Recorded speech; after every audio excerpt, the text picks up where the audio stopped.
Hi everyone, my name is Jess Damer, and for my Analyzing the Arts project, I chose to take a deeper look at Bob Fosse.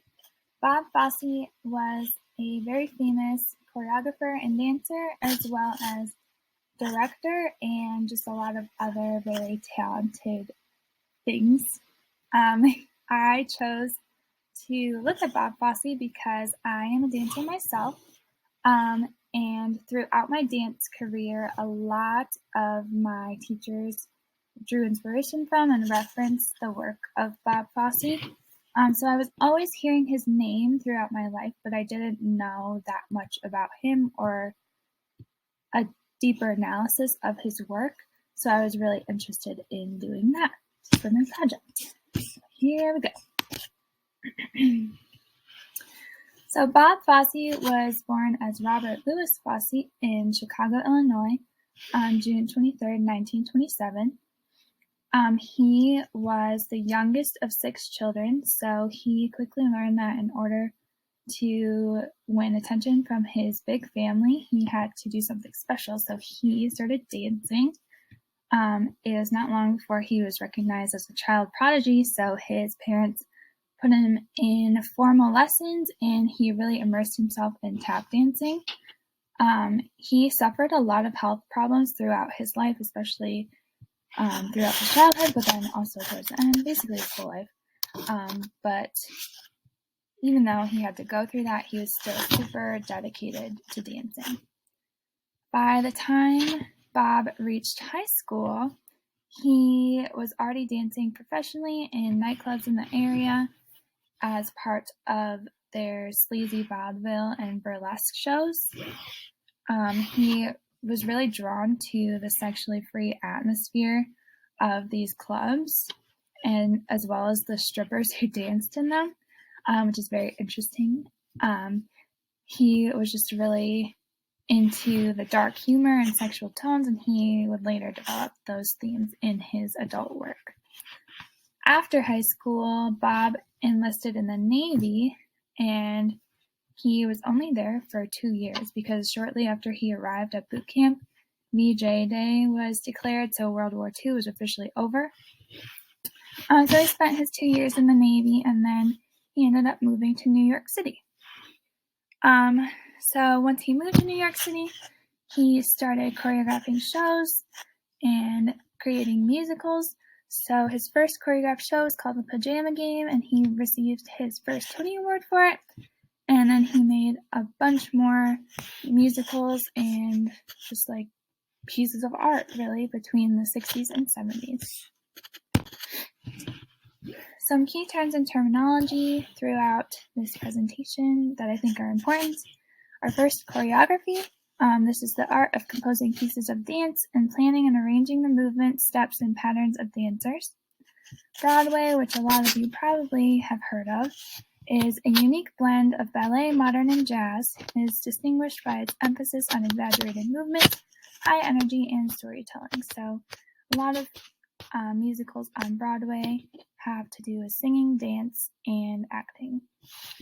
Vaudeville is a light type of entertainment featuring a mixture of specialty acts such as burlesque comedy and song and dance. And then the 3 awards that Bob Fosse tended to earn throughout his life were the Tony Award, Emmy Award, and Academy Award. So the Tony Award recognizes excellence in Broadway theater. The Emmy Award recognizes excellence in the American television industry, and the Academy Award recognizes excellence in the film industry. So he did all of those 3, and he earned all of those awards. Some really cool things that Bob Fosse basically brought into popularity are first jazz hands. Jazz hands were probably already a thing before he started using them a lot. However, through his different musicals and just pieces of work, he really just made them more prominent. So that's how you hear about jazz hands or spirit fingers.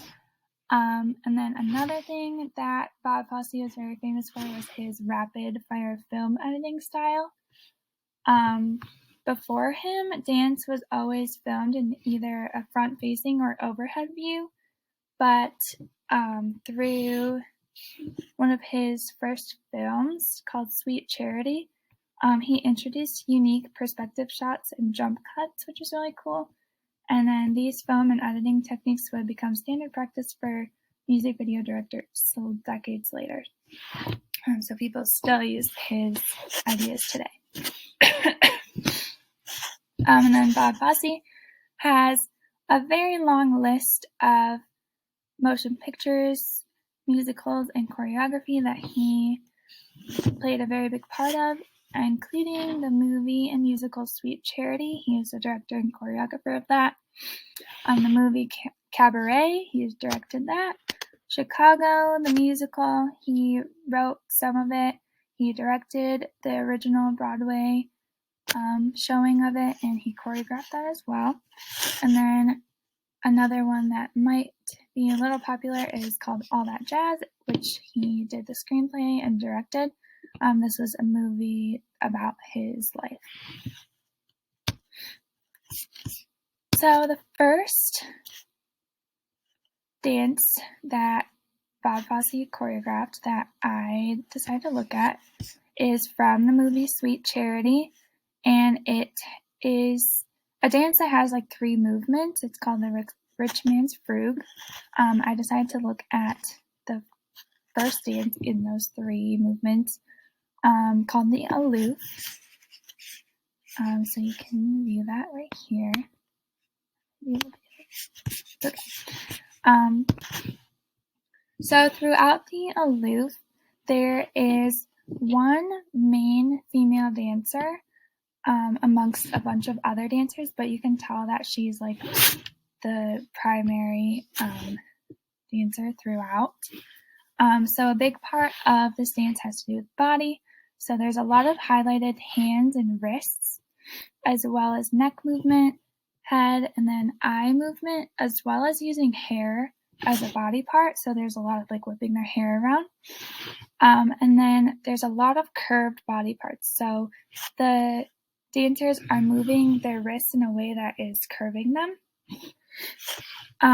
The movement is non-locomotor. There's not really any super big like tricks like jumping or leaping or kicking, anything like that. It's a lot more of bending the knees and swinging arms, twisting the waist, a lot of that. For timing, dancers tend to move to the melody and accent, so not to the beat. So it's not a strict 1, 2, 3, 4, 5, 6, 7, 8. There's a lot of like 1 and a 2 and a 3, that sort of thing. So it still does like go to the tempo of the music, but it is a lot of accents. When the music gets louder, the movement gets more intense, which is really interesting just to watch and hear at the same time. And then there are like some phrases. So there, like I was saying, there's one female dancer that's like the main dancer, but sometimes she'll be off the screen and another group of dancers will be in focus. The energy for this dance is very tight, intense, and precise. There's very little like fluid movements. It's very precise. And then the dancers are very synchronized. They, if you're watching like their wrists, you can see that they're moving at the exact same speed and like bend. Like it's very cool to look at. And then the dancers really do not smile or have like any facial expression. They have very straight faces. Some choreographic principles are that there is a lot of contrast between the main dancer and background dancers. So even though they were synchronized in the background, the main dancer might have been doing something else with her arms, or she might have been facing a different way. Between the phrases, there were very smooth transitions. You could honestly missed that it was transitioning because of how smooth it was. And then you could tell that there were a lot of patterns with the choreography, especially in the way that they moved the wrists. They came back to the wrist movement a lot. The next piece of choreography that I decided to look at is also from Sweet Charity. It's called Big Spender. You might have heard the song before. So in this piece, it's a lot less organized dancing and more of like singing or putting on a show. So it features the dancers in a straight line along this pole where they're singing to one person in the audience. And it's very purposefully, as I put in the energy, it's very purposefully like icy and bitter, like they just don't want to be there. So they convey that with like the way that they are posed along the bar or the pole. I think it's a bar. So I'm jumping around for this. I'm sorry, but they are posed in different levels. So some of them are very like hunched over the bar, like putting their head leaning on it. Some are just leaning against it, like with their hips or their upper half, and then some are posing up high over it, but they're still like looking bored, if that makes sense. And they're all across this pole, but so they're across the whole stage from right to left, but they're not taking up a lot of space from the front to back. So while they're on this pole, there's a lot of accented fingers and wrists and hands, especially along with the music. So if the music will do something like do-do-do, they'll move their fingers along with it. So you have to really watch to notice that. But since they're not doing a lot of other movement, you can kind of tell that it's happening. And then sometimes the music gets a little more intense, so the dancers will show some bigger, bolder movements. And again, all of their movement is non-locomotor. They're not really going anywhere. They're more just dancing in place and bending and twisting and that sort of thing.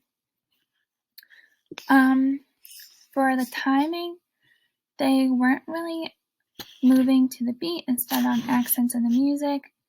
And they were, for much of the number, they were more posed than dancing. But I think that posing is a sort of dancing, just because you have to hold it for so long. And then for choreographic principles, there is one part where all the dancers are unified, reaching towards the audience. And then they do some jazz hands and just, it's very unified. And then a term that my dance teachers used a lot was called organized chaos. So when the music got more intense, there's a lot of like arm thrashing and like bending at the waist, that sort of thing. And it wasn't as unified because the different dancers were doing different things, but they had the same energy throughout all the dancers.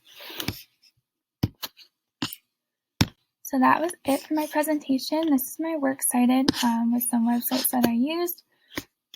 And yeah, I hope you enjoyed and I hope you have a great rest of your day. Thank you for watching. Bye.